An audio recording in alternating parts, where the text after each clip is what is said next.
Hello, it's Uncle Jim. My son went for a little ride up north, and of course, he's going to bring something back. You know my son. So we'll start with the new and then get to the goodness. All right, so starting with the new, these are from Harbor Freight, and they're all metal, and they're like mini toolboxes here, and they got nice little drawers on them. And then on top, you can put something like your calipers or whatever. So these are U.S. General Harbor Freight. He stopped there and he got me one and he got himself one, and that's actually pretty nice. I could put my Dillon scale on here. It's nice and solid if I don't want to flip the top here. But yeah, you got nice drawers.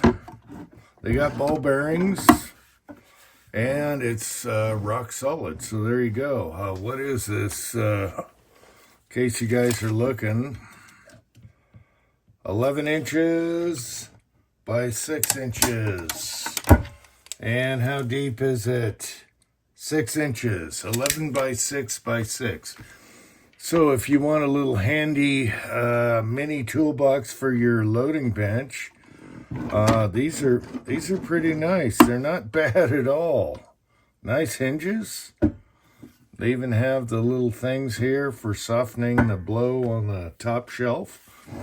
All right, that's it. But let's get to the good stuff. All right, now let's get to the old stuff. Leave it to my son to bring home the unusual and strange instruments or whatever. So, before we get to the ultimate bullet mold here,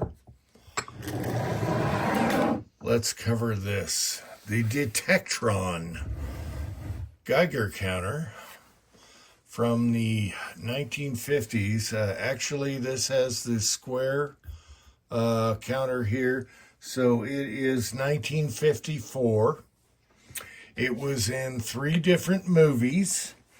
The first one was The Brain from the Planet Arunius or whatever. Okay, that was one movie.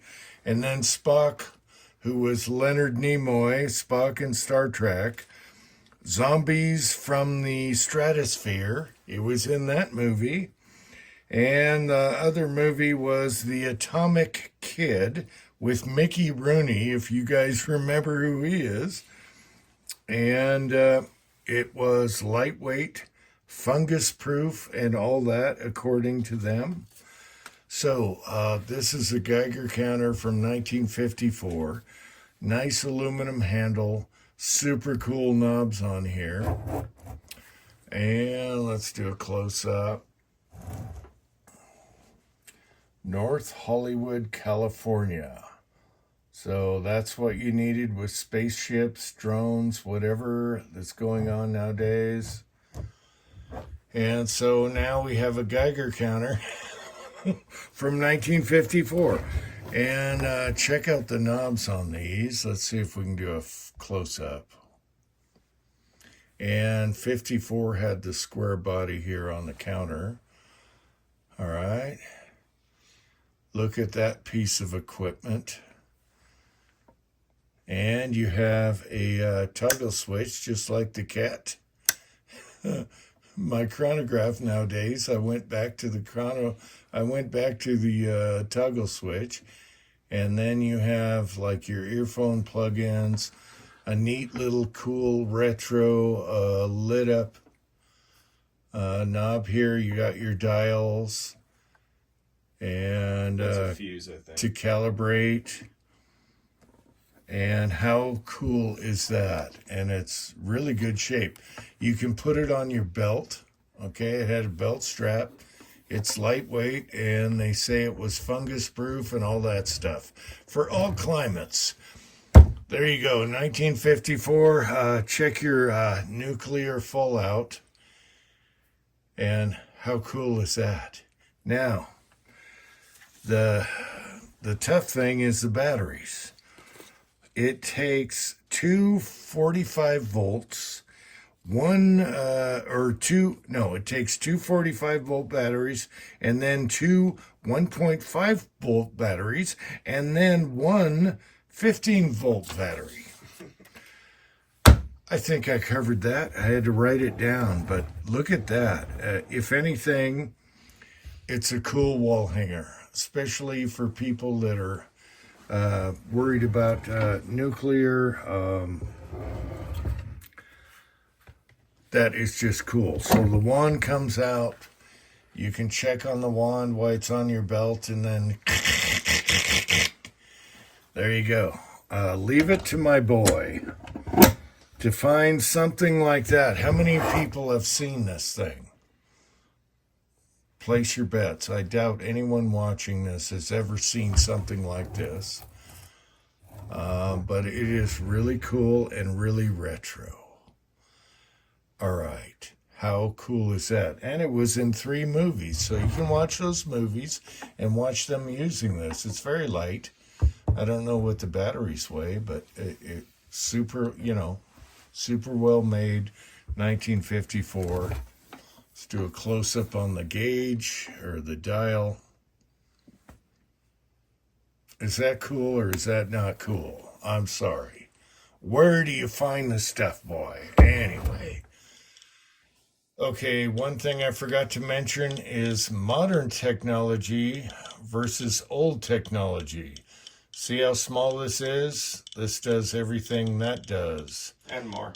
So this is a radio code, and it will detect anything, and look at how small that is. So my son has this so he can check the basement, the yard, and see if there's any radiation.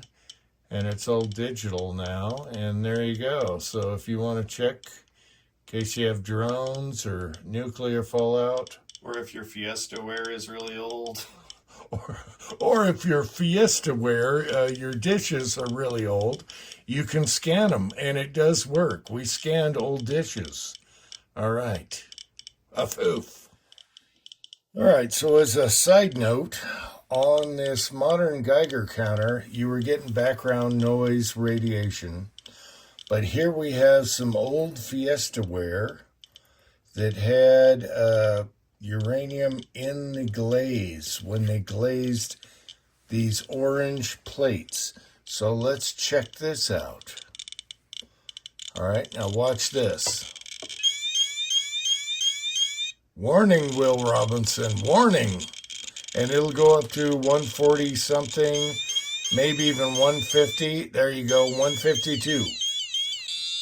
All right, so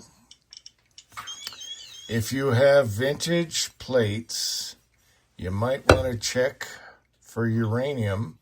It was used in the glaze, usually in the orange ones, and it won't hurt you unless you eat off of it a lot or use it as a pillowcase and put your head directly against it. So there you go. There's a side note there. And that's why you need Geiger counters. You never know, especially if you're out antique shopping. And I would have never known if it wasn't for the boy. All right, so next we're going to cover the ultimate bullet mold, and we'll finish this video. All right, so Leslie, he brought home the mother of all molds. So this is about 9 inches long, 2 inches wide, and 2 inches tall. All right.